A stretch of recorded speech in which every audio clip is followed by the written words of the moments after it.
मराठी के यशस्वी उपन्यासकार शिवाजी सावंत द्वारा 27 वर्ष की आयु में रचित प्रसिद्ध उपन्यास मृत्युंजय महाभारत के महान दानवीर योद्धा कर्ण की अद्भुत जीवन गाथा एवं सूर्यपुत्र कर्ण के विराट व्यक्तित्व पर केंद्रित है। मूर्ति देवी पुरस्कार सहित कई राष्ट्रीय पुरस्कारों से सम्मानित और अनेक भारतीय एवं विदेशी भाषाओं में अनुदित कालजयी उपन्यास है मृत्युंजय। प्रस्तुत है उपन्यास मृत्युंजय।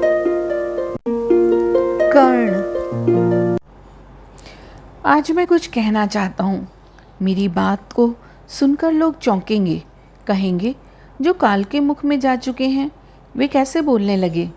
लेकिन एक समय ऐसा भी आता है जब ऐसे लोगों को भी बोलना पड़ता है। जब जब हाड़ मांस के जीवित पुतले मृतकों की तरह आचरण करने लगते हैं तब तब मृतकों को जीवित होकर बोलना ही पड़ता है। आज मैं औरों के लिए कुछ कहने नहीं जा रहा हूँ, क्योंकि मैं अच्छी तरह जानता हूँ कि इस तरह की बात करने वाला मैं कोई बहुत बड़ा दार्शनिक नहीं हूँ। संसार मेरे सामने एक युद्ध क्षेत्र के रूप में ही उपस्थित हुआ और मेरा जीवन भी क्या है।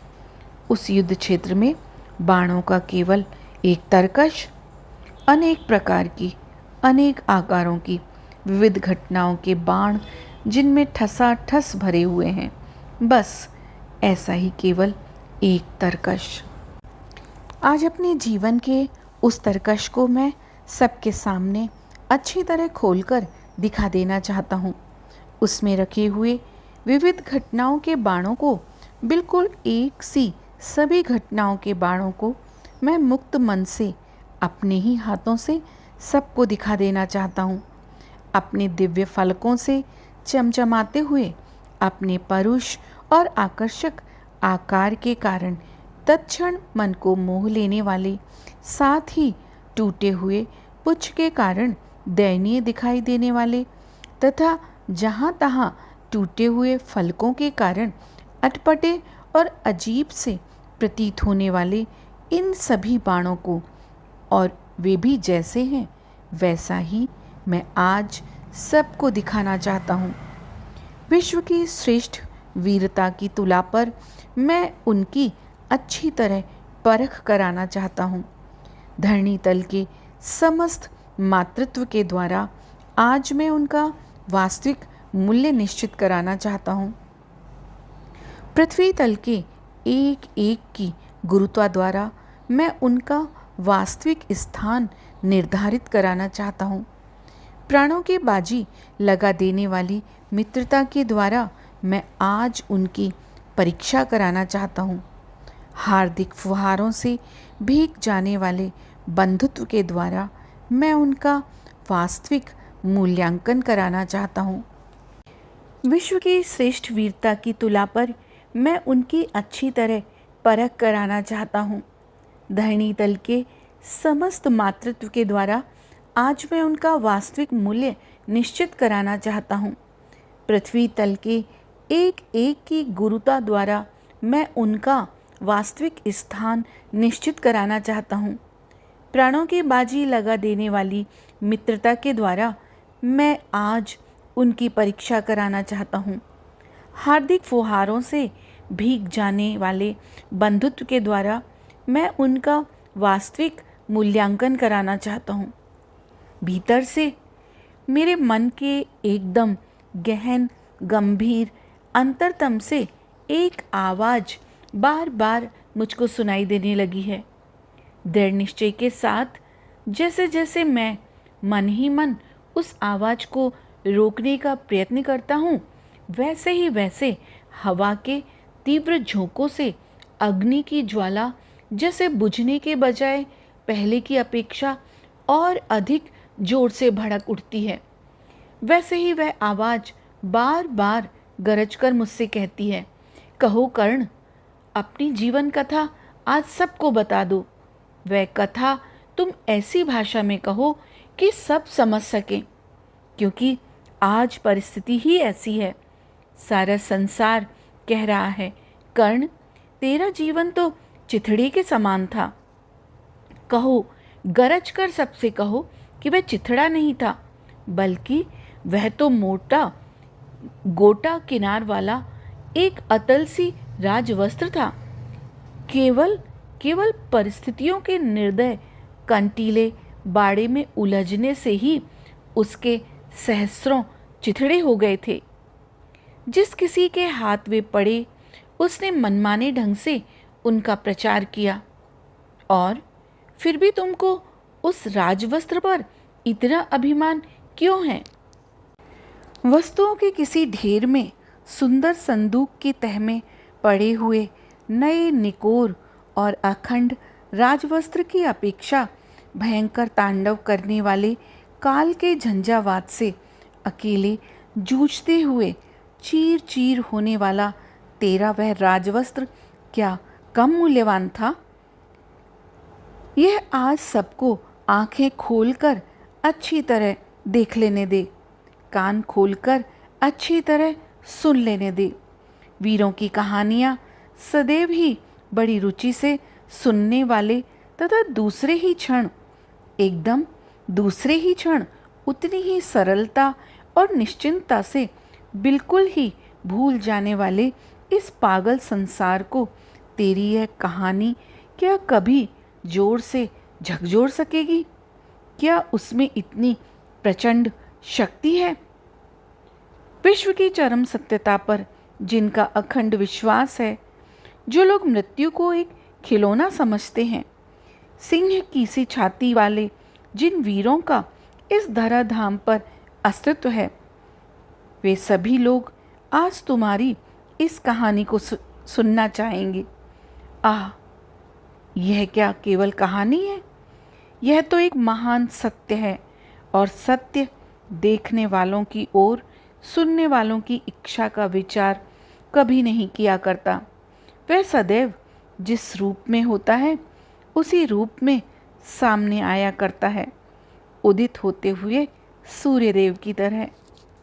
कथा कोई भी हो, उसको सुनते समय श्रोता यह आशा करते हैं कि उसमें मदिरा के मधुर चषक होंगे, नर्तकियों के नादमय पदन्यास होंगे, और होंगे स्त्री पुरुषों के आवेगपूर्ण आलिंगन। वे उसमें एक ऐसा नशा चाहते हैं जो क्षणभंगुर जीवन की प्रतीति को एकदम भुला दे। जो कहानी मैं कहने जा रहा हूँ, मेरी उस जीवन गाथा में मदिरा के ऐसे चषक नहीं हैं। मन को धीरे से गुदगुदाने वाले नर्तकियों के पदन्यास भी नहीं हैं। उसमें है केवल संग्राम, भिन्न भिन्न प्रकार के भावों को कपा देने वाला संग्राम। मैं तो तन मन से लड़ने वाला केवल एक असभ्य सैनिक हूँ। मैं अपनी कहानी आज केवल अपने ही समाधान के लिए कह रहा हूँ। मनुष्य अपने मन की बात जब तक नहीं कह लेता, तब तक उसका मन हल्का ही नहीं होता। इसलिए मैं अपनी यह कहानी मुक्त मन से कहने जा रहा हूँ। लेकिन अब मेरे सामने वास्तविक कठिनाई तो यह है कि अपनी इस संग्राम कथा को मैं काल क्रमानुसार कैसे कहूँ, क्योंकि कड़कड़ाती हुई बिजली की कानों के पर्दे फाड़ डालने वाली मर्मभेदी आवाज़ सुनकर वन्य घोड़ों के झुंड के अनेक घोड़े जैसे जिधर रास्ता मिलता है उधर ही दौड़ने लगते हैं, वैसे ही अनेक घटनाएं इस समय मेरी आंखों के सामने काल क्रम को छोड़कर इधर उधर मनचाही दौड़ लगा रही हैं। उनको काल क्रमानुसार कैसे जोड़ूं, यह स्वयं मुझे भी नहीं सूझ रहा है। पता नहीं क्यों, लेकिन इस समय बार बार मेरी आंखों के सामने जो खड़ी हो रही है, वह है गंगा माता के पवित्र और रमणीय तीर पर बसी हुई चंपानगरी। चंपानगरी मेरी जीवन सरिता का वह सुंदर मोड़ है जो मुझको बहुत ही प्रिय लगता है। उस नगरी के केवल स्मरण मात्र के साथ ही मेरी स्मृतियों के अरण्य में एकदम खलबली मच जाती है और घटनाओं के हरिणों के झुंड छलांगे मारते हुए दौड़ने लगते हैं। कोई कहता है कि स्मृतियाँ मयूर पंख जैसी होती हैं, तो किसी का कहना है कि वे बकुल के फूल की तरह होती हैं जो अपनी सुगंध को सदैव पीछे छोड़ जाते हैं। लेकिन मैं यह कभी स्वीकार नहीं कर सका। स्मृतियाँ सदैव ही हाथी के पैरों जैसी होती हैं। वे मन की आर्द्र भूमि पर अपना गहरा चिन्ह पीछे छोड़ जाती हैं। कम से कम मेरी तो सभी स्मृतियाँ ऐसी ही हैं। चंपा नगरी मेरे जीवन की मरुभूमि पर काल रूपी गजराज द्वारा अंकित ऐसा ही एक गहरा और स्पष्ट चिन्ह है। मेरी जीवन यात्रा में वह सबसे अधिक शांत और स्पृहणीय लगने वाला आश्रय स्थल है। कुछ लोग जीवन को मंदिर कहते हैं। मैं अच्छी तरह जानता हूँ मेरा जीवन इस प्रकार का कोई मंदिर कदापि नहीं है, और यदि वह मंदिर है तो भी चंपा नगरी उस मंदिर की एकमात्र मधुर घंटी है। गंगा माता के विशाल और रमणीय किनारे पर बसा हुआ वह छोटा सा गांव है। कैसा है वह? लता वृक्षों से और पशु पक्षियों से भरी हुई प्रकृति देवी की गोद में लेटा हुआ मेरा छोटा सा गांव था चंपानगर।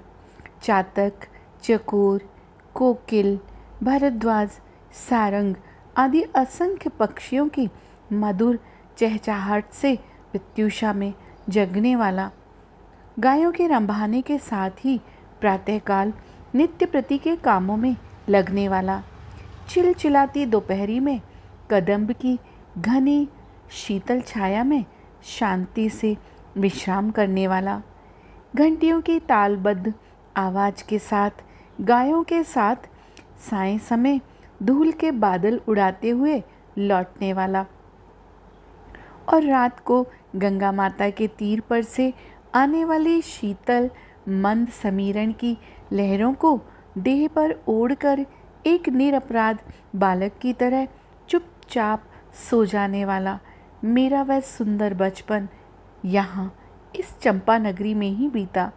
हाँ, यही व्यतीत हुआ।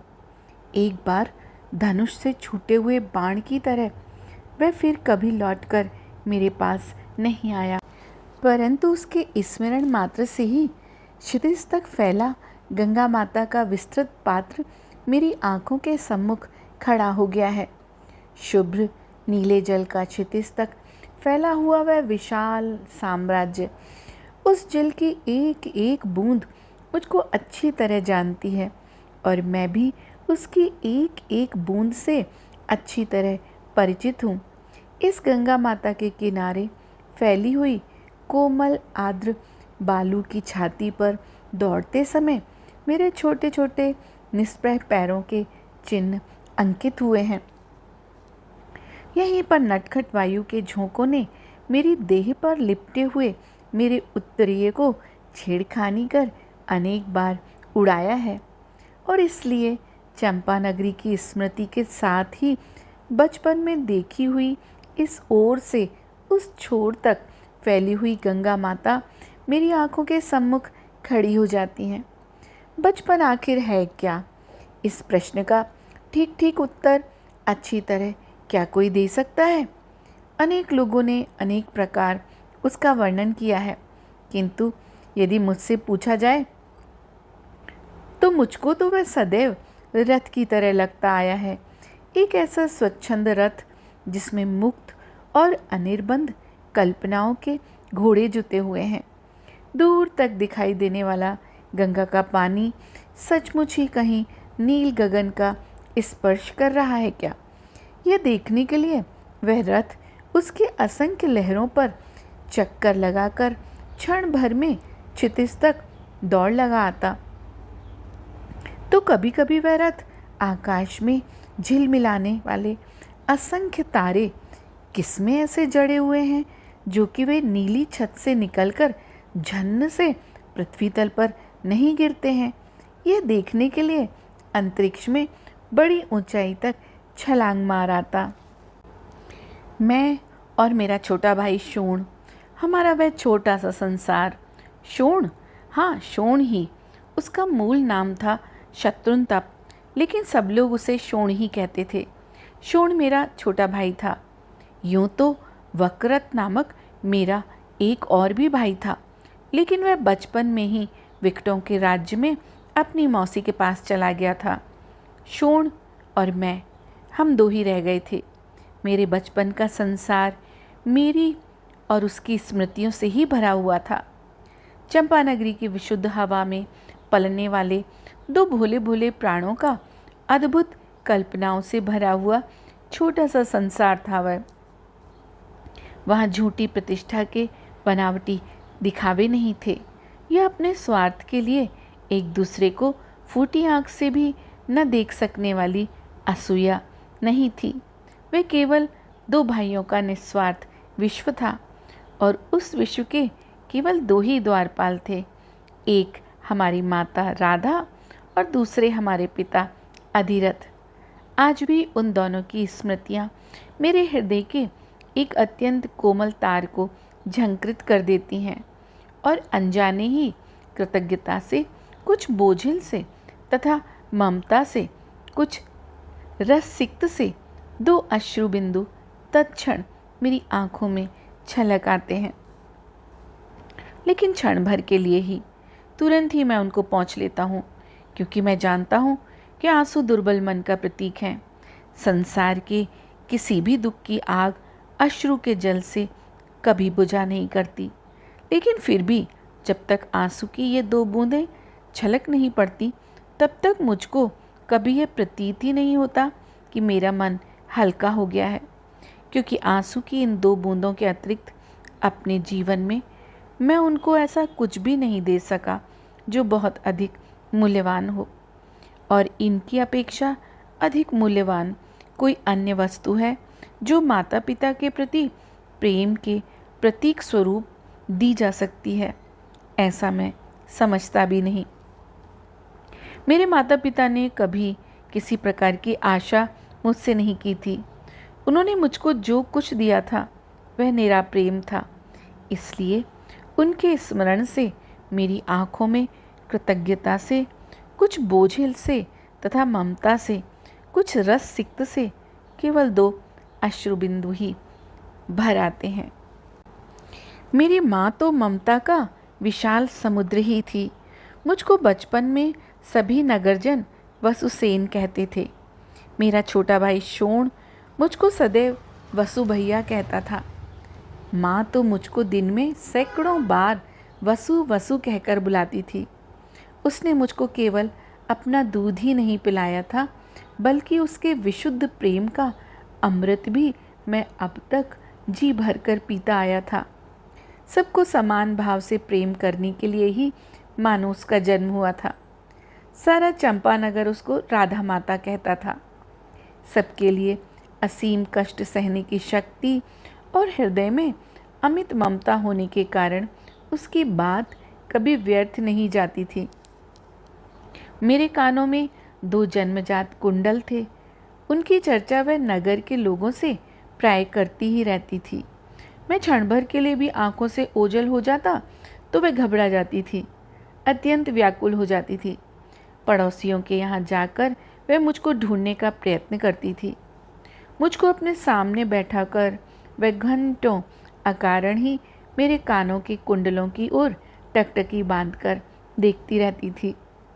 देखते देखते वह अपनी सुध-बुध खो देती। बार बार मेरे सिर पर हाथ फिराकर वह प्रेम से मुझसे कहती, वसु, गंगा की ओर भूलकर भी मत जाना, अच्छा? क्यों न जाऊं? मैं पूछता। देखो, बड़े लोगों का कहना मानते हैं, जब जाने को मना किया जाए तो नहीं जाना चाहिए।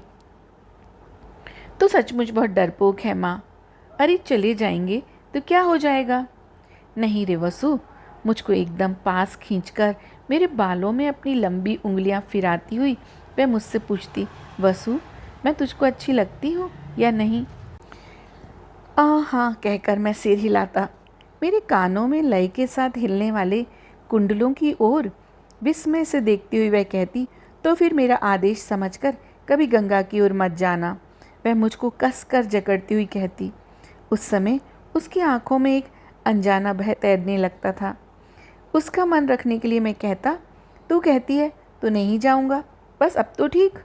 यह सुनते ही वात्सल्य से अभिभूत होकर वह मुझको एकदम पास खींच लेती और आलिंगन में कस लेती, मेरे सिर को और कानों को पटापट चूमती।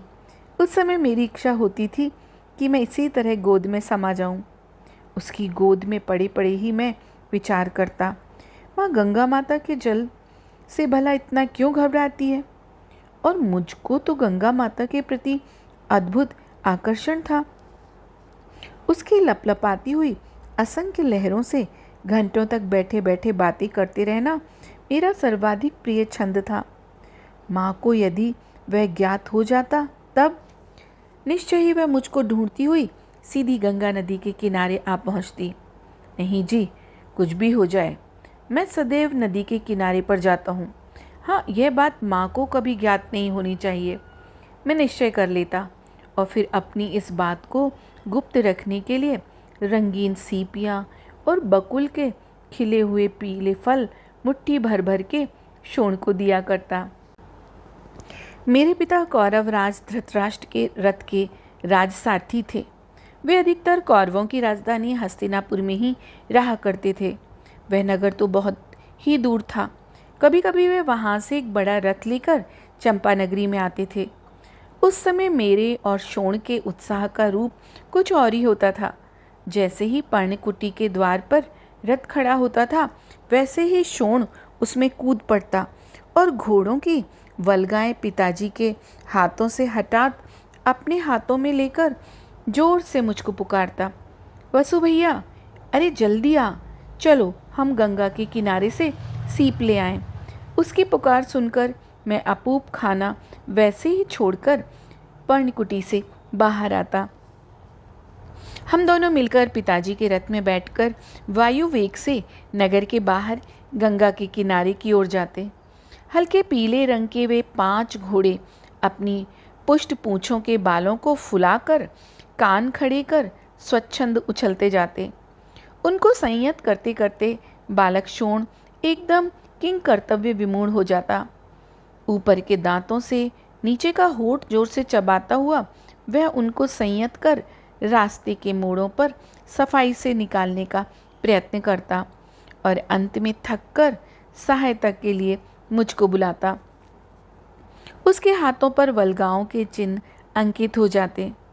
उस समय उसकी आवाज़ इतनी मृदु हो जाती कि मुझको उससे विलक्षण प्रेम होने लगता। फिर मैं उसके हाथ से वल्गाएं अपने हाथ में ले लेता। वह प्रतोद का दंड उल्टा कर घोड़ों के अयाल तितर बितर कर देता। हा हा हा कहकर उनको दौड़ाने के लिए प्रतोद के डंडे से जब वह मारता तब घोड़े चेत कर पहले की अपेक्षा अधिक तेज दौड़ने लगते।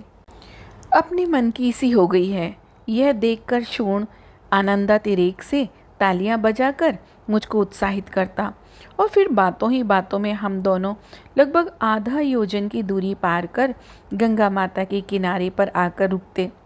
शोण झट से रथ से कूदकर हरिण की तरह चौकड़ी भरता हुआ किनारे की ओर दौड़ जाता। उसके छोटे छोटे पैरों की एक लंबी पंक्ति किनारे की आर्द्र बालू में अंकित दिखाई पड़ने लगती, लेकिन मैं उसी तरह बैठा रहता जैसे मेरे हाथ पैर सुन्न हो गए हों और मैं रथ से एकटक उस पानी की ओर देखता रहता। अकारण ही मुझको ऐसा लगता कि अवश्य ही इस पानी से मेरा कुछ संबंध है जो कहा नहीं जा सकता। उसी क्षण दूसरा विचार आता, छी, भला पानी से मनुष्य का क्या नाता हो सकता है? प्यास से व्याकुल प्राणी को क्षण भर की तृप्ति प्रदान करने वाला एक साधन मात्र है वह। हाथ से छूटकर वल्गाएं न जाने कब नीचे गिर पड़ती। अपनी छोटी छोटी आँखों से मैं उस पात्र को यथाशक्ति गटागट पी लेता। उस समय मेरी इच्छा होती कि यदि मेरे संपूर्ण शरीर में आँखें ही आँखें होती तो कितना अच्छा होता। मैं अपनी तंद्रा से तब जागृत होता जब शोण प्रश्न करने लगता। अनेक रंग की सीपियाँ मिल जाने के कारण उसके पैर धरती पर नहीं रहते। वह मुझ पर प्रश्नों की बौछार कर देता। भैया, ये सीपियाँ क्या पानी से ही बनती हैं रे? हाँ। इतने में उसका समाधान ना होता। वह फिर पूछता, फिर तो इन पर ये सारे रंग पानी ने ही किए होंगे। हाँ। तो फिर पानी में ये रंग क्यों नहीं दिखाई पड़ते? उसके प्रश्न का उत्तर देना कभी कभी मैं टाल देता था, क्योंकि मैं जानता था कि एक प्रश्न के बाद दूसरा प्रश्न उसके पास अवश्य तैयार होगा। और सच पूछो तो कभी कभी उसके प्रश्न का उत्तर मुझे भी ज्ञात नहीं होता था। चल, हम लोगों को बहुत देर हो गई है, यह कहकर मैं उसके मस्तिष्क में उन प्रश्नों को दूर करने का प्रयत्न करता। फिर हम दोनों लौट आते। आते समय संध्या हो जाने के कारण शेन, कोकिल, कपोत, भारद्वाज, पत्ररथ, क्रौच आदि अनेक पक्षियों के झुंड चित्र विचित्र आवाजें करते हुए, धूम मचाते नीड़ों की ओर लौटते हुए हमको दिखाई देते। रथ नीड़ से बाहर झांककर उन झुंडों की ओर एकटक देखता हुआ शोण मुझसे अनेक प्रश्न पूछता, लेकिन उस समय मेरा ध्यान उसकी ओर बिल्कुल नहीं होता। उस समय सूर्यदेव पश्चिम की ओर स्थित 2 अच्युत पर्वतों के पीछे प्रवेश कर रहे होते थे। दिन भर अविरत दौड़ने पर भी उनके रथ के घोड़े जरा भी थके नहीं होते थे। वे 2 पर्वत मुझको उनके प्रासाद के विशाल द्वार पर खड़े हुए 2 द्वारपाल से लगते थे। उस तेज पुंज बिंब की ओर देखने पर मेरे हृदय में न जाने क्यों एक अजीब सी व्याकुलता उठने लगती थी। अब क्षण भर में ही वह तेज पुंज हमारी दृष्टि की ओट में हो जाएगा।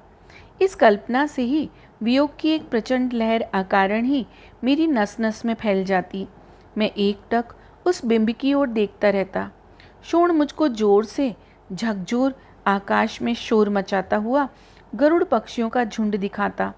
मैं क्षण भर उन विशालकाय वन्य पक्षियों की ओर देखता। अन्य समस्त पक्षियों की अपेक्षा ये बहुत अधिक ऊंचाई पर उड़ते हुए जाते थे। शोण पूछता, भैया ये कौन सा पक्षी है? गरुड़, सभी पक्षियों के राजा। भैया तू जाएगा क्या रे इन गरुड़ों की तरह खूब खूब ऊंचा? वह अनर्गल प्रश्न पूछता।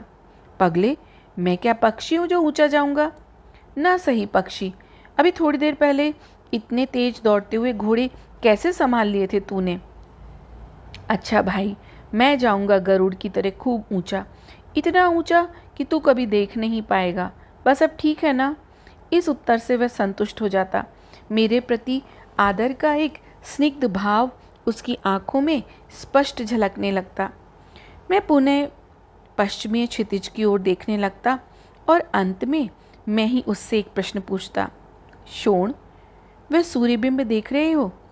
उस बिंब की ओर देखने पर क्या अनुभव कर रहे हो तुम? मुझे लगता है कि वह क्षण भर ध्यान से उस बिंब की ओर देखेगा, जैसा मुझको लगता है। उसी तरह की कोई बात अपने शब्दों में कहेगा, लेकिन जैसे ही वह सूर्यबिंब की ओर देखने लगता, उसकी नन्ही नन्ही आंखें उस तेज से एकदम मिच जाती और फिर थोड़ी देर बाद आंखें मीटता हुआ मेरे कानों की ओर देखकर वह जल्दी जल्दी कहता, तेरे चेहरे जैसा लगता है वह वसु भैया। मैं अपने कानों में हाथ लगाता। 2 मासल कुंडल हाथ में आ जाते। कहते हैं कि ये मेरे जन्म से ही हैं। शोण की शिकायत शुरू हो जाती। तुझ पर माँ का प्यार अधिक है भैया, देख ले, इसलिए उसने तुझको ही ये कुंडल दिए हैं, मेरे पास कहाँ हैं? उसकी इन उद्गारों से मैं थोड़ी देर के लिए विचार मग्न हो जाता। पश्चिम की ओर आंखों से ओझल होते हुए उस तेजस्वी बिंब की ओर मैं एक बार फिर ध्यानपूर्वक देखता। मेरे छोटे से मन में भावों का तूफान सा आ जाता। एक हाथ से घोड़ों की वल्गाएं संभालता हुआ शोण की दृष्टि बचाकर आंखों से ओझल होने वाले उस तेज को मैं दूसरे हाथ से विदाई देता। मन में एक और ही तरह की व्याकुलता होने लगती। ऐसा लगने लगता जैसे अपने पास से कोई वस्तु अब दूर दूर जा रही हो। आवेश में मैं हाथ में लगे प्रतोद का प्रहार घोड़ों की पीठ पर करने लगता। अपने खुर उछालकर रास्ते पर धूल उड़ाते हुए वे हिनहिनाते हुए वायु वेग से दौड़ने लगते। पास बैठा हुआ शोण, दौड़ते हुए घोड़े, पीछे छूटते जाते अशोक, ताल, किंशुक, मधुक, पाटल, तमाल, कदम्ब, शाल, सप्तपर्ण आदि के ऊंचे ऊंचे घने पत्तों वाले वृक्ष, इनमें से किसी का भी मुझको भान नहीं रहता। केवल सामने का पीछे भागता हुआ मार्ग और उसके मोड़, बस यही दिखाई देता। मेरे मन में एक विचार कौंध जाता। पीछे छूटते हुए इस रास्ते के साथ साथ मैं प्रकाश के साम्राज्य से किसी अंधकारमय भयानक समुद्र की ओर खींचा चला जा रहा हूँ। ऐसा लगता है कि अब रात के 12 घंटे ऐसे ही एकाकीपन में बीतेंगे। पर्णकुटी में आते ही शोण अपनी रंग बिरंगी सीपियों की कमाई को बड़े उत्साह से माँ को दिखाता। उसकी सराहना करती हुई माँ मुझसे पूछती, वसु तू क्या लाया रे? पहले तो मैं एकदम घबरा जाता, तत्क्षण कोई उत्तर ही ना सूझता, क्योंकि मैं तो कुछ लाता ही नहीं था। फिर जैसे तैसे अपने को संभाल कर मैं कहता, मैं शोण को वापस लाया हूँ ना, यही बहुत समझो माँ। अरे नहीं तो ये रात भर सीपियाँ इकट्ठा करता वहीं बैठा रहता। वाह वाह, तू लाया मुझको। अरे मैं ही लाया हूँ इसे लौटा कर, नहीं तो यहीं वहाँ बैठा रह जाता प्रातःकाल तक उस सूर्य बिंब की राह देखता हुआ। शोण अपना सिर हिलाकर अपना पक्ष प्रस्तुत करता। माँ मेरी ओर बड़े ध्यान से देखने लगती। मेरे चेहरे की ओर वे इतने ध्यान से क्यों देखती थी, ये मेरी समझ में नहीं आता था। मैं वहाँ से एकदम बाहर चला जाता। हमारी पर्णकुटी में पिताजी के लाए हुए अनेक प्रकार के और अनेक आकारों के धनुष थे। पता नहीं क्यों, लेकिन जब मैंने पहली बार उनमें से एक धनुष देखा था और उसके प्रति मुझको जो आकर्षण लगा था वह अद्भुत था। उसकी कपोत की ग्रीवा की तरह मुड़ी हुई कमान और नख मात्र से छेड़ देने पर ही टंकार करने वाली प्रत्यंचा मुझको बहुत अच्छी लगी थी। पिताजी के हाथ से मैंने वह लगभग छीन ही लिया था। हाथ में उसको नचाता हुआ उछलता कूदता मैं तुरंत ही आंगन में घोड़े की पूंछ से क्रीड़ा करते हुए शोण के पास आया। वह घोड़े की पूंछ के गुच्छे से चमकीले लंबे बाल निकालने में लगा हुआ था, कुछ गुनगुना भी रहा था। उसको वह धनुष दिखाते हुए मैं बोला, शोण ये देख अपना खिलौना, अब घोड़े के बाल उखाड़ना छोड़ दे, आज से हमारा नया खेल प्रारंभ होगा। उसने हाथ में लिए बाल तत्काल फेंक दिए।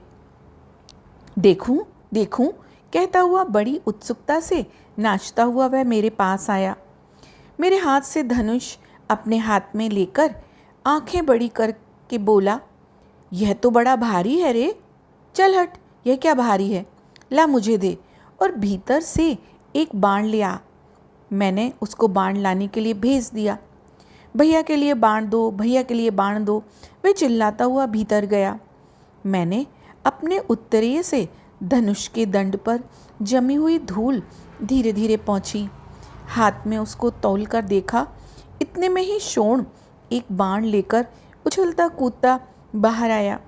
बाण मेरे हाथ में देकर सामने स्थित वट वृक्ष की ओर उंगली दिखाता हुआ बोला, भैया उस पेड़ में यह बाण मार दो। मैंने झटपट डोरी चढ़ाई और बाण चढ़ाकर शक्ति से उसको खींचा। एक स्थान पर हाथ स्थिर कर बाईं आंख मीचकर डोरी छोड़ दी। बाज की झपट की तरह वह बाण सरल रेखा में आगे गया और कच्छ से आगे खड़े वट वृक्ष में घुस गया। क्षण भर में ही जहाँ बाण घुसा था वहाँ से दूध जैसा रस निकलने लगा। शोण तालियां बजाकर उछलने कूदने लगा। मेरा भेद उसको पसंद आया। उस दिन से मीरा और शोण का यह जैसे नियमित खेल ही बन गया। आकाश में चक्कर लगाने वाले शेन को बाण का अचूक निशाना बनाना, हवा के झोंकों के साथ फुनगी पर इधर उधर हिलने वाले आम के डंठल तोड़ना, एक ही साथ दो बाण छोड़कर दो भिन्न भिन्न लक्ष्यों का भेद करना आदि अनेक खेल हम घंटों खेलते रहते। इन सब खेलों के पंच थे हमारे पिताजी। वे जो कुछ कहते हम पालन सिर झुकाकर कर रहे थे। लेकिन मेरे मन में सदा एक ही विचार आता, मैं हर प्रकार से बाण चलाना सीखना चाहता था। लक्ष्य को न देखते हुए केवल आवाज़ की दिशा में बाण चलाना सीखना चाहता था। जिस प्रकार साही नामक जंतु अपनी रक्षा के लिए अपने देह से 100-200 नलिकाएं एक साथ छोड़ सकता है, उसी प्रकार मैं भी असंख्य बाण एक साथ छोड़ना सीखना चाहता हूँ।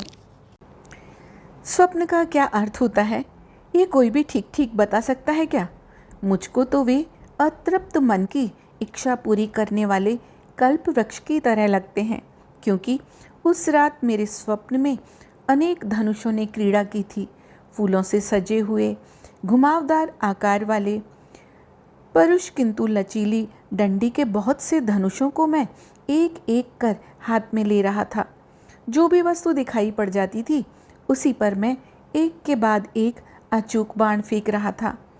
अपने लक्ष्य भेद पर स्वयं ही प्रसन्न होकर आनंद से तालियां बजाता हुआ ही मैं जग पड़ा था। एक दिन प्रातःकाल मैं और शोण नगर के अरण्य में रथ में लगने वाली कीकर वृक्ष की कठिन और टिकाऊ लकड़ी लेने गए थे। शोण तो उस दिन बहुत ही आनंदित था। अरण्य में घूमने का अवसर मिलना उसकी दृष्टि में बड़े ही भाग्य की बात थी।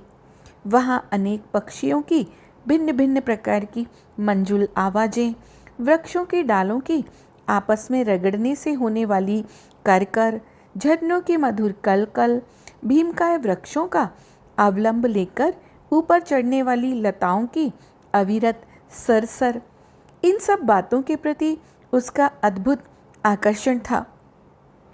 उनका वर्णन वह बिना थके घंटों तक करता रहता था। लेकिन मुझको अरण्य में जाना उतना अच्छा नहीं लगता था, क्योंकि वहाँ सूर्यदेव की झलक तक दिखाई नहीं देती और तब मेरा मन अकारण ही क्षुब्ध हो जाता। अकारण ही वहाँ घुटन सी प्रतीत होने लगती। शीघ्रातिशीघ्र मैं वहाँ से बाहर निकलने का प्रयत्न करता। जब खुले पठार पर आ जाता तभी मेरा मन कुछ हल्कापन अनुभव करता। भगवान आदित्य के दर्शन कर लेने पर तो मेरी सारी शांति न जाने कहाँ चली जाती। उसी दिन कीकर की लकड़ी लेकर हम नियमानुसार लौट आए। अरण्य से शीघ्र बाहर निकलने के लिए मैं जल्दी जल्दी पैर रखने लगा। शोण मेरे पीछे पीछे आ ही रहा था। समीप ही एक खुले पठार पर पहुंचकर मैं रुक गया। शोण भी तुरंत ही मेरे पीछे पीछे आ गया। कंधे पर रखी हुई लकड़ी को एक वृक्ष के तने के सहारे रखकर उसने मुंह पर का स्वेद पोंछा। सामने इतस्ततः सरकंडे उगे हुए थे। उन्हीं सरकंडों के कछार में गाय भैंसों का श्वेत श्याम रंग का एक झुंड चल रहा था। उसी में एक हष्टपुष्ट बारहसिंगा भी मिल गया था। अपने शानदार सींग खड़े कर वह हमारी ओर देखने लगा। प्रश्न पूछने के लिए शोण को इतना पर्याप्त था। उसने उसी क्षण मुझसे पूछा, भैया ये बारहसिंगा अकेला ही इस झुंड में कैसे आ गया रे? मैं भी भला उसको क्या उत्तर देता। कुछ न कुछ कहना है यह सोचकर मैं बोला, रास्ता भूल गया होगा वह, या फिर इसके झुंड के अन्य साथी इसको भूल गए होंगे। लेकिन इस सारे समूह में वे कितना आकर्षक और सुंदर दिखाई पड़ रहा है ना? लेकिन अपने साथियों को छोड़कर अकेला ही वो क्यों घूम रहा होगा? इसका कारण बहुत देर तक विचार करने पर भी मुझको जल्दी न मिल सका। उस बारहसिंगे की ओर देखते हुए हम आगे बढ़े। मुझको उस बारहसिंगा के शानदार सींग बहुत ही अच्छे लगे थे। मैंने चलते चलते सहज ही कानों से हाथ लगाया। मांसल कुंडलों पर हाथ पड़ा। अपने इन कुंडलों के कारण क्या मैं भी उस प्रभावशाली बारहसिंगे सा दिखाई देता होऊंगा? ये विचार मेरे मन में कौंध गया। वैसे कुंडलों के संबंध में मैंने कई बार माँ से खोद खोद कर पूछा था, परंतु वह उनके संबंध में कभी भी संतोषजनक उत्तर नहीं दे सकी। एक बार तो मैंने उससे साफ साफ पूछा था, शोण और मैं दोनों सगे भाई हैं ना? फिर उसके क्यों नहीं है कुंडल? भयभीत दृष्टि से मेरे कुंडलों की ओर देखती हुई वह क्षण भर चुप रही। फिर सचेत होकर बोली, मुझसे मत पूछो, यह अपने पिताजी से पूछो। ये कहते हुए उसके चेहरे पर बहुत घबराहट थी। मैं उस समय पिताजी के पास गया। उनसे भी मैंने वह प्रश्न पूछा, लेकिन उन्होंने बड़ा ही विचित्र उत्तर दिया। वे बोले, गंगा माता से पूछ इसका कारण। कभी दिया तो इस प्रश्न का उत्तर वही तुझको देंगी। मैं विचार मग्न हो गया। गंगा माता इसका उत्तर भला कैसे दे देगी? क्या नदी कभी बोल सकेगी? ओह, ये लोग कैसा व्यवहार करते हैं। छोटों से वे इस तरह की बातें क्यों करते हैं? उस दिन सायं सबकी दृष्टि से बचकर मैं अकेला ही गंगा माता के तट पर जाकर बैठ गया। उसकी लहर लहर से मैंने प्रश्न पूछा, केवल मेरे ही कानों में कुंडल क्यों हैं? परंतु एक भी लहर मेरे इस प्रश्न का उत्तर नहीं दे सकी। उस दिन मुझको संसार के सभी लोग कपटी लगे। छोरों को अज्ञान के अंधकार में रखने का काम ही वे करते हैं। नहीं तो फिर भी इतनी बड़ी गंगा माता चुप क्यों रही? दूसरे दिन सायं समय धनुष से खेलते हुए मैंने वही प्रश्न शोण से पूछा, शोण, सच बता, तुझको कुंडल क्यों नहीं मिले? उसके उत्तर को सुनकर मेरे आश्चर्य का ठिकाना न रहा। वह बोला, मैं भी तो यह बात नहीं जानता हूँ, लेकिन इतना अवश्य कि तुम्हारी कुंडल मुझको बहुत ही अच्छे लगते हैं। रात को जब तुम सो जाते हो, ये तारों की तरह अविरत जगमगाते रहते हैं। उनका नीला सा प्रकाश तुम्हारे लाल गालों पर बिखरा रहता है। मैं अवाक होकर उसकी ओर देखने लगा। वह झूठ नहीं बोल रहा था और मुझसे तो झूठ बोलने की संभावना बिल्कुल ही नहीं थी। मेरे मन में एकदम अनेक प्रश्न उमड़ आए जो अन्य किसी के पास नहीं थे। ऐसे दो मांसल कुंडल मेरे कानों में थे। इतना ही नहीं, वे चमकते भी थे। मुझको ही ये क्यों मिले? कौन हूँ मैं? शोण के दोनों कंधों को झकझोरते हुए मैंने तड़प कर उससे पूछा, शोण, मैं कौन हूँ? मेरे हिलते हुए कुंडलों की ओर चुपचाप जी भरकर देखता हुआ वह निश्चल भाव से बोला, मेरा बड़ा भाई वसु भैया। तत्क्षण मैंने उसके कंधे छोड़ दिए। उसके उत्तर से मेरा समाधान नहीं हुआ। मैंने सामने देखा, सूर्य नारायण अपनी असंख्य तूलिकाओं से गगन मंडल को नानाविध रंगों से रंगते हुए अदृश्य हो रहे थे और मेरे मन में कुंडलों का कौतूहल घनीभूत हो रहा था। उस रात प्रयत्न करने पर भी मुझको नींद नहीं आई। कौतूहल चंचल अश्व की तरह होता है। विचारों की वल्गा चाहे जितनी खींचो, लेकिन वह दौड़ता ही जाता है। मैं रात भर करवटें ही बदलता रहा। एक ही प्रश्न रात भर बार बार मेरी आंखों के आगे नाचता रहा, ये कुंडल मेरे ही कानों में क्यों हैं? सुनते हैं कि रात में ये चमकते हैं। कैसे चमकते होंगे ये? क्यों चमकते हैं? मैं झटपट उठकर बिस्तर पर बैठ गया।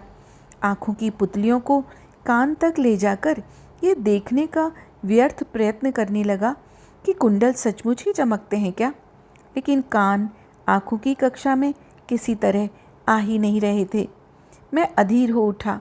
अपने कान किस प्रकार दिखाई दे सकेंगे? बहुत देर तक यही सोचता रहा। कुछ भी समझ में नहीं आ रहा था। एक बार इच्छा हुई कि शोण को जगा दूं और उससे पूछूं कि मेरे कुंडल चमक रहे हैं क्या, देखो तो। लेकिन वह शांतिपूर्वक माँ की गोद में सो रहा था। यदि उसको जगाता तो भी माँ जग जाती। पिताजी तो हस्तिनापुर में थे। समझ में नहीं आ रहा था कि क्या करूं। इतने में ही मुझको पिताजी के शब्द याद आए, गंगा माता ही कभी तुझको तेरे प्रश्नों का उत्तर देगी। मैं धीरे से तल्प पर से उठा। अचक से मैंने पर्णकुटी का द्वार खोला और गंगा माता की ओर चल दिया। आकाश श्वेत शुभ्र झिलमिलाते तारों से खचाखच भरा हुआ था। शोण ने कहा था, तेरे कुंडल तारों की तरह चमकते हैं। इसलिए बीच बीच में तारे कैसे चमकते हैं ये ध्यान से देखने लगा। लेकिन इससे मुझको संतोष ही नहीं होता था। मजीरे निरंतर किरकिर कर रहे थे। सारा चंपानगर मंदिर के गर्भगृह की तरह निश्चल और शांत था। कभी कभी किसी भी अश्वशाला के घोड़ों की हिनहिनाहट सुनाई पड़ जाती थी। तारों के धुंधले और अस्पष्ट प्रकाश में सामने का मार्ग साफ दिखाई नहीं पड़ रहा था। मैं जल्दी जल्दी पैर रखता हुआ चलने लगा। ठंडी हवा के झोंके बार बार शरीर से टकरा रहे थे। उत्तरीय ओढ़ना भी मैं भूल गया था। बहुत देर तक चलने के बाद मैं नदी किनारे पर आया। दिन में उछलते हुए पानी का वह विशाल पात्र अब रात्रि में बहुत ही गंभीर और शांत लग रहा था। दिन में जो विशाल पात्र क्षितिज को छूता हुआ सा प्रतीत होता था, वही अब अंधकार के साम्राज्य में एकदम लीन सा हो गया था। केवल किनारे के पत्थरों पर और बालू पर टकराने वाली लहरों की अविरत छल छल ध्वनि मात्र सुनाई देने लगी। उस ध्वनि से वहाँ की शांति बहुत ही गंभीर बन गई थी। मैं ज्यों का त्यों खड़ा रहकर कान लगाकर उस शांति की आहट लेने लगा। क्षण भर के लिए तो मैं ये बिल्कुल ही भूल गया था कि मैं यहाँ कुछ पूछने आया हूँ। विचारों की तंद्रा में मैं उसी तरह गंगा माता के पात्र में उतर गया। आकाश के तारों का स्वच्छ प्रतिबिंब उस शांत जल में पड़ रहा था। उनमें 2 तारों का प्रतिबिंब तो सबसे अधिक स्पष्ट और सुंदर दिखाई पड़ रहा था। थोड़ी थोड़ी देर बाद एक आध लहर आ जाती और वह प्रतिबिंब जोर से हिलता हुआ लंबा हो जाता। अंजलि में पानी लेने के लिए मैं नीचे झुका। वे 2 तारे और अधिक चमचमाने लगे। मैंने अपने मुंह को पानी के एकदम समीप कर लिया। ये 2 तारे मेरे कान के दोनों कुंडल ही थे। नीचे गंगा के पानी के दर्पण में वे मंद मंद चमक रहे थे। बीच बीच में लहरों के साथ लंबा आकार धारण कर रहे थे। मैं अपनी मुखाकृति को पानी में एकटक देखने लगा। वे दोनों कुंडल नीले प्रकाश के दोनों ओर वलय फेंक रहे थे। वह मेरी मुखाकृति का अस्पष्ट रूप था। मेरे कुंडल रात में चमकते हैं, यह रहस्य गंगा माता ने मुझको बताया। लेकिन चमकने वाले ये कुंडल अकेले मुझको ही क्यों मिले? कौन हूँ मैं? कौन? मैं उस स्थिति में पानी में खड़ा रहा। मेरे मन की एक शंका दूर हो गई थी, लेकिन दूसरी ज्यों की त्यों थी। ये चमकने वाले कुंडल मुझको ही क्यों मिले? 3-4 घंटों तक मैं पानी में उसी तरह खड़ा रहा। प्रातःकाल किसी ने किनारे पर स्थित मंदिर का घंटा बजाया और मुझे एकदम पर्णकुटी की याद आई। मुझे न देखकर माँ घबरा गई होगी। जल्दी लौटने का विचार कर सामने देखा तो पूर्व दिशा में धीरे धीरे अंधकार दूर होने लगा था। अंधकार के साम्राज्य में लीन गंगा माता का पात्र पुनः नीले आकाश के हाथ में हाथ दिए खड़ा था। वर्षा की पहली ही झड़ी के बाद धरती माता की गोद से धीरे से जैसे कोई अंकुर झांकने लगता है, वैसे ही दूर गंगा माता के गर्भ से सूर्यदेव ऊपर आ रहे थे। मैंने उनकी ओर देखा। मेरा मन शांत हो गया था। अनजाने ही अंजलि में पानी भर लिया। आंखें मूंद कर उस पानी का अर्घ धीरे धीरे मैंने सूर्यदेव को दिया और लौट आया। रात में अस्पष्ट दिखाई देने वाला मार्ग अब प्रकाशित होता जा रहा था। रात में मंदिर के गर्भगृह सा प्रतीत होने वाला चंपानगर अब मंदिर के शिखर पर फहराने वाले ध्वज की तरह चेतन प्रतीत होने लगा था। लौटकर पहुंचते ही माँ ने मुझसे पूछा, कहाँ गया था? वे घबरा गई थी। गंगा माता के तट पर। तुमने तो बताया नहीं, लेकिन गंगा माता ने यह दिखा दिया कि मेरे कानों के कुंडल किस तरह चमकते हैं। अत्यंत भयभीत दृष्टि से माँ ने मेरी ओर देखा। जब तक वह मेरी ओर ऐसी ही विचित्र दृष्टि से देखा करती थी, वह मुझसे कुछ और भी पूछना चाहती थी। उसको टालने के लिए मैं तुरंत ही बाहर आ गया। हमारी पर्णकुटी के सामने एक बड़ा वट वृक्ष था। वृक्ष क्या, अनेक रंगों के और अनेक प्रकार की बोली बोलने वाले पक्षी जिस पर रहते थे। ऐसा छोटा सा एक पक्षी नगर ही था। गर्मियों में जब वह वृक्ष छोटे छोटे लाल रंगों के फलों से लद जाता, तब वह ऐसा लगता था जैसे टिमटिमाने वाले असंख्य तारों से खचाखच भरा हुआ आकाश ही हो। इस समय उस पर रहने वाले पक्षी बड़े ही आनंदित होते थे। भिन्न भिन्न प्रकार की बोलियां बोलकर वे अपना आनंद शायद एक दूसरे को बताकर प्रकट करते थे। उनकी उस चहचहाट को मैं अपने आप को भूलकर घंटों कान लगाकर सुनता रहता था। मेरी इच्छा होती थी कि मैं भी इस वृक्ष जैसा ही बनूं, मुझ पर लगने वाले सभी फलों का ये पक्षी भोग करें। कभी किसी वृक्ष पर न बैठने वाला सर्वश्रेष्ठ पक्षीराज गरुड़ भी मेरे पास आए। सर करते हुए जीवित सर्प के अतिरिक्त कुछ भी न खाने वाला वह पक्षीराज पहले बड़ी शान से मुझसे कहे कि छी, ऐसे पिलपिले फल खाने के लिए मेरा जन्म नहीं हुआ, और मैं अपने हरे भरे पत्तों के हाथ जोड़कर नमस्कार कर उससे कहूँ, फल मत खाओ पक्षीराज, लेकिन विश्राम करने के लिए तो थोड़ी देर रुको। वह थोड़ी देर रुके और फिर सर से ऊंची उड़ान भरने से पहले जाते जाते मुझ पर लगे हुए एक फल को वह धीरे से तोड़ ले। पक्षीराज को इस पराजय पर आनंदित होकर मैं अपने पत्तों के असंख्य हाथों से तालियां बजाऊं, देह पर लिपटी हुई लताओं के उत्तरीय बनाकर आनंदातिरेक से उनको अंतरिक्ष में उड़ाऊं। मैं उस वृक्ष की ओर देख रहा था। उसका आकार गदा की तरह था, ऊपर शाखाओं का गोलाकार घेरा और नीचे सुदृढ़ तना। इतने में ही अजीब सी खट आवाज हुई, इसलिए मैंने उस ओर देखा। हमारे पड़ोस में रहने वाला भगदत्त नामक सारथी अपने हाथ में लगे हुए प्रतोद को फटकार रहा था। मैंने आश्चर्य से उसकी ओर देखा। हाथ में लगे प्रतोद को गर्दन के चारों ओर लपेटता हुआ वह बोला, क्यों वसु, क्या देख रहा है? कुछ नहीं, पक्षी देख रहा हूँ, मैंने उत्तर दिया। इस वटवृक्ष पर क्या पक्षी देखते हो? पक्षी देखने हो तो अरण्य में अशोक वृक्ष के पास जाकर देखो। इस वटवृक्ष पर अधिकतर कौवे ही रहते हैं। सड़े पके फलों को खाने के लिए वही आते हैं। हाथ में लगे प्रतोद के डंडे से नीचे पड़े हुए फलों को फेंकता हुआ वह बोला, कौवे? हाँ, भारद्वाज, शेन, कोकिल आदि पक्षी भूले भटके भले ही आ जाएं यहाँ। एक आध कोकिल आ जाता है, वह भी कोकिला की धूर्तता से। धूर्तता कैसी? मैंने उत्सुकता से उससे पूछा। अरे, कोकिला अपना अंडा मादा कौवा की अनुपस्थिति में चुपचाप उसके घोंसले में जाकर रख देती है।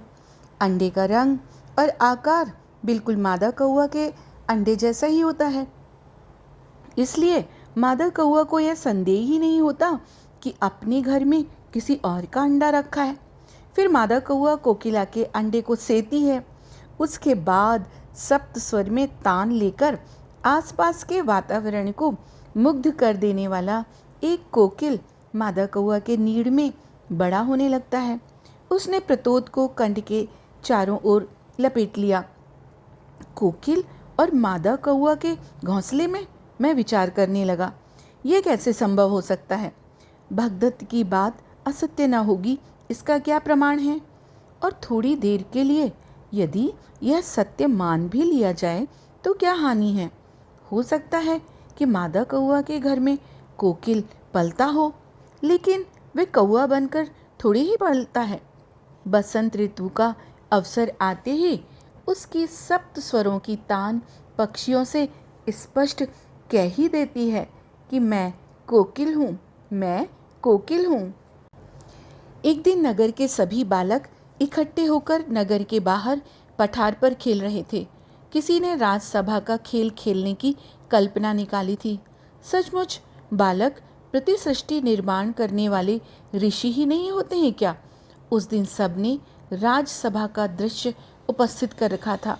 जो हट्टे कट्टे थे उन्होंने सभा के कोषपाल, अश्वपाल, सेनापति, अमात्य, सचिव आदि सामान्य पदों पर अपना अधिकार कर रखा था। सभा की जानकारी उन्होंने कहाँ से प्राप्त कर ली थी, यह बड़े आश्चर्य की बात थी। बीच में एक गड़ा हुआ पाषाण खड़ा था। उन्होंने उसे राज सिंहासन बना लिया था। शोण उनमें सेनापति बना हुआ था। मैं उसको बुलाने जा रहा था क्योंकि उसी समय पिताजी हस्तिनापुर से गांव आए थे। आते ही उन्होंने मुझको एक बड़ी ही आनंददायक बात बताई। वापस जाते समय वे मुझको अपने साथ हस्तिनापुर ले जाने वाले थे। उन्होंने मुझको बताया कि वहाँ द्रोण नामक अत्यंत कुशल और विद्वान गुरुदेव हैं। पिताजी मुझको भी युद्ध विद्या की शिक्षा प्राप्त करने के लिए उनकी देखरेख में रखना चाहते थे। उस समाचार को सुनते ही मुझको एकदम शोण की याद आ गई, लेकिन वह पर्णकुटी में नहीं था। मैंने निश्चय किया कि उसको समझा बुझाकर यह समाचार बताऊंगा, क्योंकि भय था कि उस समाचार को सुनकर कहीं वह भी हस्तिनापुर चलने के लिए माताजी और पिताजी से हट ना कर बैठे। उसको समझाना हम सबके लिए ही टेढ़ी खीर थी। जैसे ही मैं पठार पर आया, वैसे ही सब बालकों ने एकदम जोर से कोलाहल मचाया, वसु को बुलाओ, वसु को बुलाओ। शोण ने तो आनंद से हाथ उठाकर मुझको जोर से पुकारा, वसु भैया जल्दी आ। मैं झटपट उनके पास गया।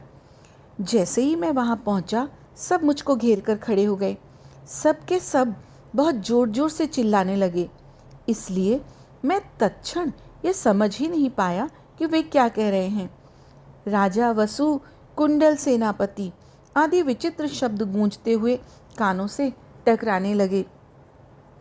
दोनों हाथ उठाकर अंत में मैं ही जोर से चिल्लाया, पहले सब चुप हो जाओ। उसके बाद शीघ्र ही सब शांत हो गए। हम सब ने राजसभा तैयार की है, केवल योग्य राजा ही हमको नहीं मिल पा रहा था। तेरे कुंडलों के कारण हमने तुझी को राजा बनाने का निश्चय किया है। सबकी ओर से ब्रह्मदत्त बोला। सबने एक साथ चिल्लाकर उसका समर्थन किया। अरे लेकिन मैं तो शोण को बुलाने के लिए आया हूँ, मैं बोला। शोण नहीं, सेनापति। और सेनापति को बुलाने के लिए महाराज नहीं जाया करते हैं, हम जैसे सेवकों को आज्ञा दी जाती है। नटखट बाहु केतु धूर्तता से बोला। और आप हैं सेनापति, आपको महाराज को इस प्रकार नाम लेकर बुलाना उचित है क्या? कह रहे थे, वसु इधर आ। सेनापति ही अनुशासन भंग करने लगेंगे तो फिर सेना क्या करेगी? अमात्य बने हुए ब्रह्मदत्त ने शोण को चेतावनी दी। मैं टालमटोल कर ही रहा था कि उन्होंने मेरी बाँह पकड़कर मुझको एकदम उस काले पत्थर के सिंहासन पर ले जाकर बैठा दिया। अत्यंत आदर से झुकता हुआ ब्रह्मदत्त बोला, चंपा नगराधिपति वसुसेन महाराज की। सबने अत्यंत आनंद से उसके प्रत्युत्तर में कहा, जय हो। सब नीचे बैठ गए।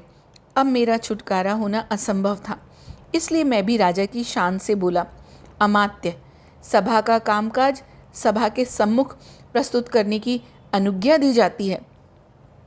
इस प्रकार हमारी बातें हो ही रही थी कि पास में चरते हुए जानवरों में से एक विशालकाय वृषभ जय जयकार की चिल्लाहट से बिदक गया। अपनी झब्बेदार पूंछ उसने एकदम ऊंची खड़ी कर ली। आवाज़ जिस ओर से आ रही थी उस ओर कान लगाए। फुफकारते हुए नथुने फुलाए और सींगों को आगे की ओर किए हुए वह कान उठाकर सीधा उस ओर दौड़ने लगा जिस ओर हम सब बैठे हुए थे। ब्रह्मदत्त ने उसका वह भयंकर रूप देखा और जान बचाकर जिधर अवसर मिला उधर भागता हुआ वह हाथ ऊंचा कर चिल्लाया, सेनापति महाराज, भागिए भागिए, राज्य पर संकट। वर्षा का पानी धरती पर पड़ते ही जैसे क्षण भर में ही सब ओर फैल जाता है, वैसे ही सब के सब क्षण भर में 9-11 हो गए। शोण मेरे पास आकर भाग जाने के लिए मेरा हाथ पकड़कर खींचने लगा। मैं झटपट उसी पाषाण पर तनकर खड़ा हो गया। शोण को ऊपर चढ़ाकर उसको अपने पीछे खड़ा कर लिया। झंझावात की तरह वह वृषभ हमारी ओर आने लगा। उसकी आंखें आग उगल रही थीं। सामने जो भी वस्तु दिखाई दे रही थी उसी को ठोकर मारकर उसकी धज्जी उड़ाने के लिए उसके मस्तक की नस नस शायद व्याकुल हो उठी थी। उसके मुख से निरंतर लार टपक रही थी। यदा कदा वह किरणों में चमक उठती थी। पाषाण के सम्मुख आते ही वह क्षण भर रुका। अगले पैरों के खुरों से उसने खर खर मिट्टी खोदी और सींग गड़ाकर वह सूची बाण की तरह एकदम उछला। मैंने क्षण भर आकाश की ओर देखा। सूर्यदेव अपने रथ के असंख्य घोड़ों को केवल अपने 2 हाथों से ही सरलता से संभाल रहे थे। कुछ समझ में आए इसके पहले ही मैंने शोण को पीछे धकेल दिया और दूसरे ही क्षण मेरे हाथों की दृढ़ पकड़ वृषभ के सींगों के चारों ओर कस गई। शोण ने भैया कहकर जो चीत्कार किया वह मुझको अस्पष्ट सा सुनाई दिया। इसके बाद क्या हुआ यह मुझको अच्छी तरह याद नहीं रहा, लेकिन मुझको उठाकर फेंकने के लिए उस जानवर ने जैसे जैसे जोरदार झटके मारे थे वैसे ही वैसे मेरे दोनों हाथ उसकी सींग के चारों ओर कसकर लिपटते गए थे। मुझको ऐसा लगा जैसे कि मेरा शरीर रथ चक्र की तप्त लौह हाल की तरह प्रखर हो गया हो। इसके बाद वसु कौन था, कहाँ था, इसका कुछ भी पता मुझको नहीं चला। जिस समय मेरी आँख खुली मैं उसी पठार पर था, लेकिन मेरा सिर माँ की गोद में था। समीप ही पिताजी खड़े थे। उन्होंने हाथ में उस वृषभ की नाथ पकड़ रखी थी। थोड़ी देर पहले आँख लाल किए उछलने वाला वृषभ अब थककर हाँफता हुआ खड़ा था। उसके मुंह से शायद झाग निकल रहा था। मेरे सिर के पास शोण खड़ा था। वह टकटकी बांधकर मेरी ओर देखने लगा। मुझको आंखें खोलते देखकर उसके मुंह पर हंसी की एक लहर सी चमक गई। मैंने इधर उधर देखा। थोड़ी देर पहले खेल करने वाले ब्रह्मदत्त, वीरबाहु और उसके साथी फिर आसपास इकट्ठे हो गए थे। मुझको एकदम राजसभा की याद आई और ऐसा प्रतीत होने लगा कि क्षण भर पहले मेरे शरीर में जैसे कोई अद्भुत तप्त शक्ति उतर आई हो। क्षण भर में ही वह शक्ति न जाने कहाँ चली गई थी। मैं बहुत ही थका थका सा अनुभव कर रहा था, लेकिन मेरे शरीर में कहीं भी पीड़ा नहीं हो रही थी। मैं झटपट उठकर बैठ गया। कहीं न कहीं मुझको चोट भी आ गई होगी, यह सोचकर मैंने अपने शरीर की ओर देखा। देह पर कहीं भी जरा सी खरोंच तक नहीं थी। मैं उठकर खड़ा हो गया। पिताजी के पास जाकर उनके हाथ से नाथ अपने हाथ में ले ली। उस हाँफते हुए वृषभ की पीठ पर कसकर एक थाप मारी। उसकी त्वचा भय से क्षण भर को सिहर उठी। अपनी पूंछ अंदर की ओर करता हुआ वह तत्क्षण मुझसे दूर हट गया। पास ही उस वृषभ का गोपाल खड़ा था। मैंने उस वृषभ की नाथ उसके हाथ में दे दी। वह गोपाल आंखें फाड़कर मेरी ओर देखता हुआ अपना वृषभ लेकर चला गया। राजसभा भी समाप्त हो गई। जो कुछ हुआ था उसका पूरा हाल शाम को सुना। शोण ने बताया कि उस वृषभ ने मुझको परास्त करने के लिए अनेक प्रयत्न किए थे, लेकिन मेरे आगे उसकी एक न चली। लगभग 2 घंटों तक वह उछल उछल कर अपने सिर को झटकता रहा था। उसने अपने शरीर को बहुत से विचित्र झटके दिए। बीच बीच में वह जोर से कूदता, पैरों के खुरों से जमीन को रेतता, लेकिन अंत में वह थक गया और चुपचाप खड़ा हो गया। उसके मुंह से झाग निकलने लगे। वह लगातार फूं फूं कर रहा था। इतने में ही शोण भागता हुआ गया और पिताजी को बुला लाया। उन्होंने ही उसके नाथ डाली, लेकिन मेरे हाथों की पकड़ छुड़ाते समय उन्हें बहुत ही परेशानी हुई। सुनते हैं कि मेरी देह को हाथ लगाते ही ऐसी जलन होती थी जैसे कि आग को छू लिया हो। मैं विचार मग्न हो गया। 2 घंटे तक एक जंगली पशु से जूझते रहने पर भी मेरे शरीर पर कोई खरोंच तक नहीं आई। क्यों? मेरा शरीर इतना कैसे तप्त हो गया कि छूते ही छाला पड़ जाता था? मैंने उत्सुकतावश शोण से पूछा, शोण, खेलते समय कभी तुझे चोट लगी है क्या? वह बोला, अनेक बार। एक बार तो मैंने गंगा के पानी में सिर के बल गहरा गोता लगाया। पानी में एक नुकीली शिला थी। मेरा सिर एकदम उसी से जा टकराया। तत्क्षण आंखों के सामने तारे चमकने लगे। पानी के बाहर निकला तो पानी का रंग एकदम लाल। मेरे सिर में चोट लग गई थी। ब्रह्मदत्त ने मुझको पानी से बाहर निकाला था। न जाने किस औषधि के पत्ते पत्थर से पीसकर उसका रस मेरे सिर पर निचोड़ा था। माँ क्रुद्ध होगी यह सोचकर मैंने उसको यह बात आज तक नहीं बताई है। तुम भी मत कहना। मेरे सामने सिर झुकाकर उसने चोट का निशान मुझको दिखाया। शूण को चोट लगती है, उसकी देह से रक्त बहता है, तो फिर मेरी देह से भी वह बहना ही चाहिए। मैं झटपट उठा और सीधा पर्णकुटी में गया। वहाँ अनेक धनुष बाण पंक्तिबद्ध रखे हुए थे। सर्र से उनमें से एक बाण मैंने खींच लिया। उसका तीक्ष्ण फलक चंद्ररेखा की तरह चमक उठा। निश्चय कर हाथ के उस बाण को मैंने सिर से ऊंचा उठाया। हाँ, अब उसकी तीक्ष्ण नोक ठीक पैर के पंजे पर आएगी। इस तरह उस बाण को पकड़कर हाथ से छोड़ दिया। अब वह कच्छ से मेरे पैर में घुस जाएगा। यह सोच सिहर कर मैंने तत्क्षण आंखें मीच ली। आंखों के सम्मुख शुभ्र तेजस्वी प्रकाश वलय तैरने लगे। बाण पैर पर पड़ा, लेकिन मुझको केवल इतना ही लगा जैसे कि घास की सींक सी चुभ गई हो। बाण की नोक मेरे पैर की खाल में घुसी ही नहीं थी। मुझे लगा कि मैंने बाण छोड़ने में ही भूल कर दी है, इसलिए मैंने बार बार उसको अपने पैर पर गिराया, लेकिन एक बार भी उसकी नोक मेरे पैर की त्वचा में नहीं घुस पाई। मैंने गौर से अपने पैर की ओर देखा। वह छोटा सा कोई घाव तक नहीं हुआ था। उत्सुकता और संदेह का राक्षस मेरे सामने अनेक प्रश्नों की लटें बिखराकर नाचने लगा। मैं अपने हाथ में लगे बाण की नोक को विक्षिप्त की तरह जंघा में, बाहों में, छाती में, पेट में, जहाँ जगह मिली वहीं पूरी शक्ति से घुसाने का प्रयत्न करने लगा, लेकिन कहीं भी वह शरीर के भीतर तिल भर भी नहीं घुस सका। क्यों नहीं घुस सका वह? क्या मेरे शरीर की त्वचा अभेद्य है?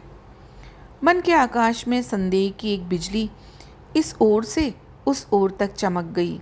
हाँ, निश्चय ही मेरी संपूर्ण देह पर किसी से भी न टूट सकने वाला अभेद्य कवच होना चाहिए। अभेद्य कवच! वाह! दौड़ते हुए रथ में से भी यदि मैं कूद पड़ूं तो मुझको कभी चोट नहीं लगेगी। पत्थर, कंकड़ या किसी शस्त्र से भी मैं कभी घायल नहीं हो सकूंगा।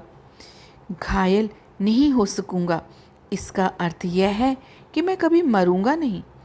मैं कभी नहीं मरूंगा। मेरी यह सुवर्ण रंगी त्वचा सदैव इसी तरह चमकती रहेगी। मैं अमर रहूंगा। मेरी त्वचा अभेद्य है, तभी तो आज उस उन्मत्त वृषभ से लड़ते समय मुझको कहीं चोट नहीं लगी। मुझको कवच मिला है। मेरे कानों में जगमगाते हुए कुंडल हैं। शूण मेरा सगा भाई है, लेकिन फिर भी उसके पास न कवच है न कुंडल है। अकेले मुझको ही ये क्यों मिले हैं? मैं कौन हूँ? मैं कौन हूँ? संदेह की टिटहरी मेरे मन के आकाश में कर्कश स्वर में किकियाने लगी। उल्टे सुल्टे विचारों की अग्नि आँच देने लगी। ऐसा प्रतीत होने लगा कि मैं इन सब से अलग कोई हूँ। इनमें और मुझ में बहुत बड़ा अंतर है, लेकिन इन विचारों से स्वयं मुझको दुख होने लगा।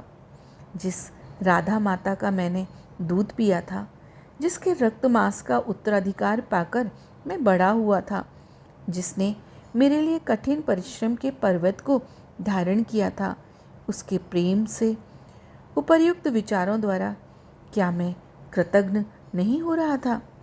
वसु भैया कहकर जिस भोले भाव से अहर्निश मेरे नाम का जप किया था, अपने उस स्नेही भाई की क्या यह प्रताड़ना नहीं थी?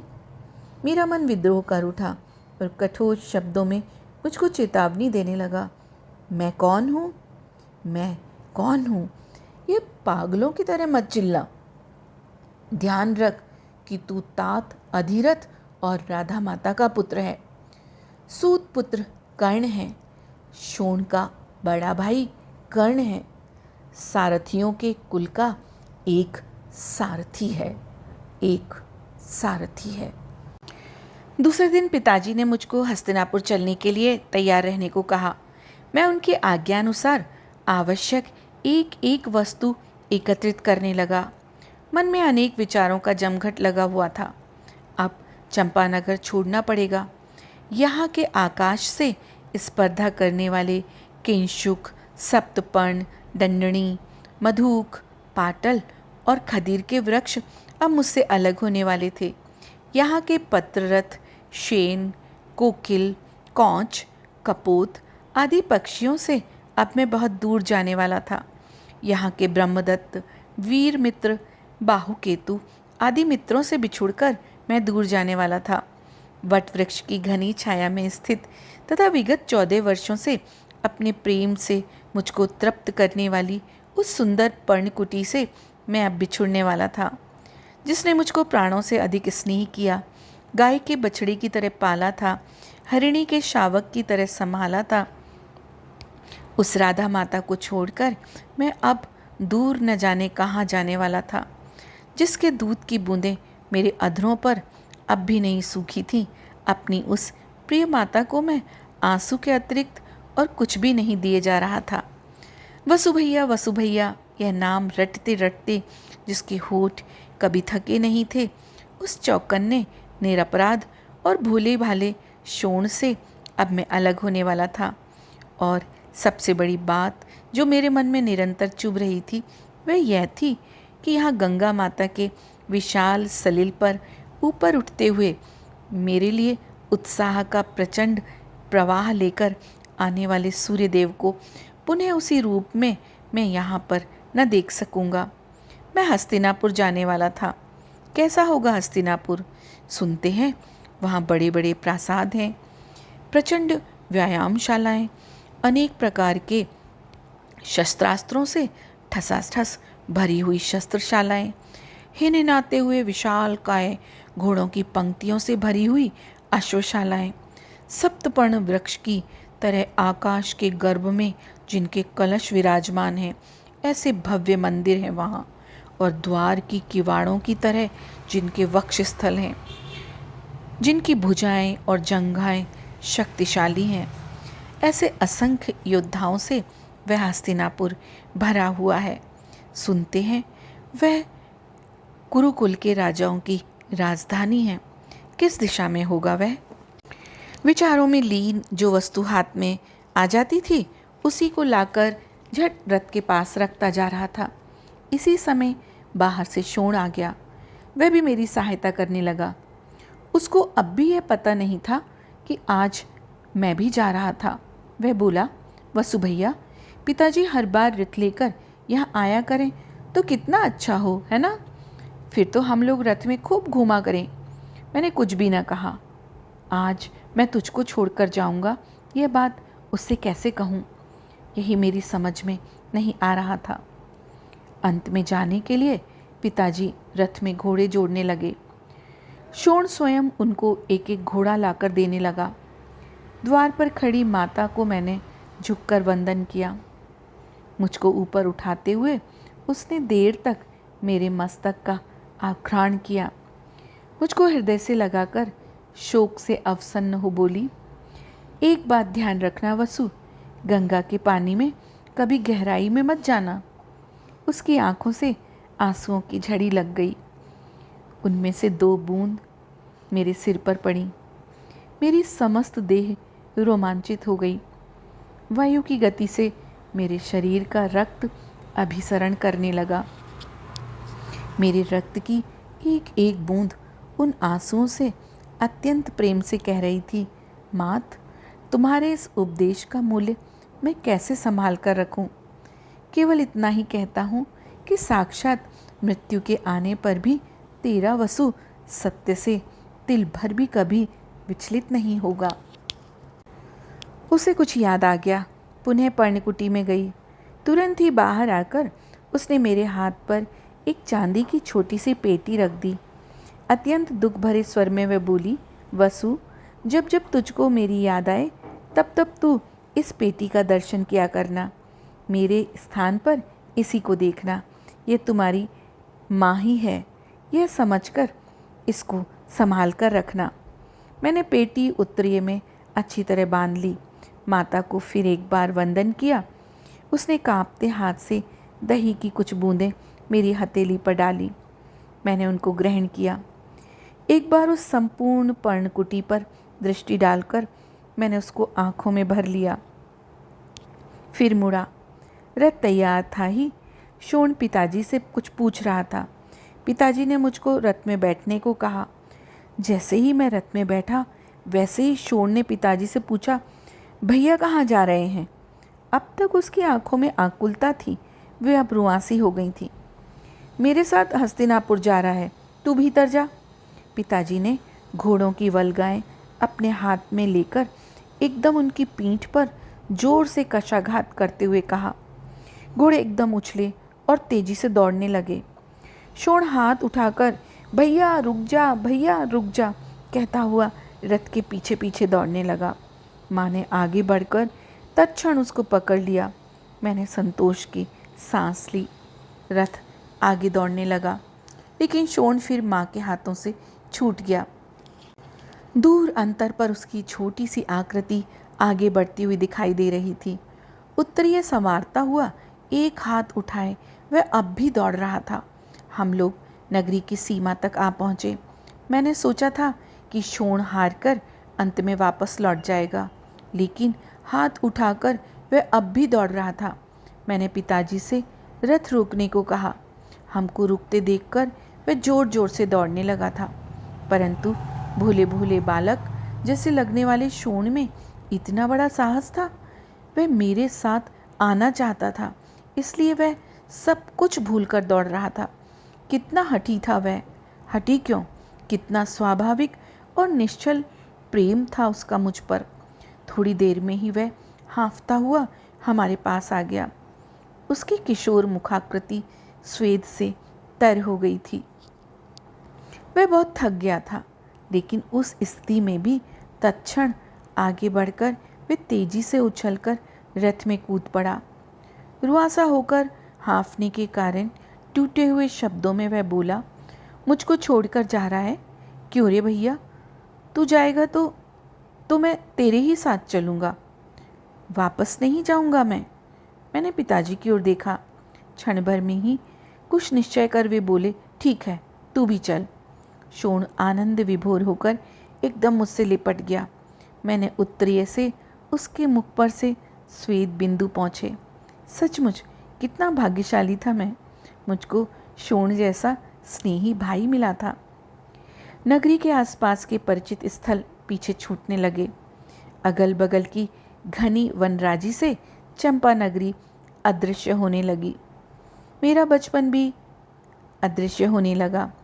आसपास की वह हरियाली जिस पर मेरे बचपन के चिन्ह अंकित थे, क्षण प्रतिक्षण मेरी आंखों से ओझल होने लगे। बकुल, खदेर, डंडनी के वृक्ष पीछे छूटने लगे। चंपा नगरी की हमारे पड़ोसियों की कुकुरमुत्तों की तरह दिखाई देने वाली पर्णकुटियाँ पीछे छूटने लगीं। 2 दिन पहले जिस पठार पर हमने राजसभा का खेल रचा था, नगरी के बाहर का वह पठार सामने आया। उस पर मध्य भाग में वह काला पाषाण एकाकी खड़ा खड़ा तप रहा था। मुझको राजा के रूप में मान देने वाला पाषाण का वह कल्पित सिंहासन, महाराज वसुसेन का ही वह सिंहासन मुझको मौन भाषा में विदा करने लगा। हाथ उठाकर मैंने उसको और चंपा नगरी को वंदन किया। मेरा जीवन बचपन की हरियाली छोड़कर दौड़ने लगा चंपा नगरी से हस्तिनापुर की ओर।